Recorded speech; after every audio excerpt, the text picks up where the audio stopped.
আপনার আদিবাসীর লিগার এটা সুফলটা আমার সারাটুনি ভিডিও বানাবো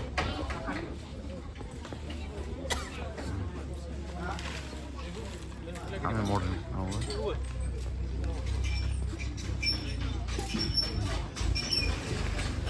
tadi mau rap photo này half dong deh langsung này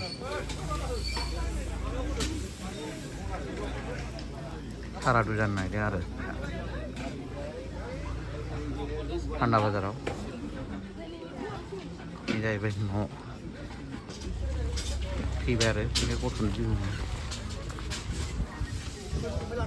ini bus mana apa?